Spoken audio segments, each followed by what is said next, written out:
বরকতে ভরপুর করে দেন। রব্বুল আলামিন যে যে নিয়ত দান করেছে প্রত্যেকের মনের নেক মাকসুদ আপনি পুরা করে নেন।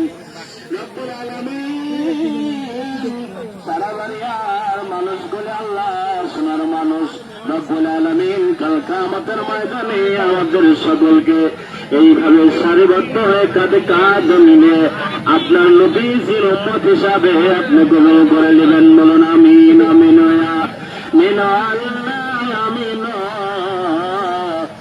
ঈদগাহের মুসল্লিদের জন্য হয় আমিন আমিন আমিন আমিন।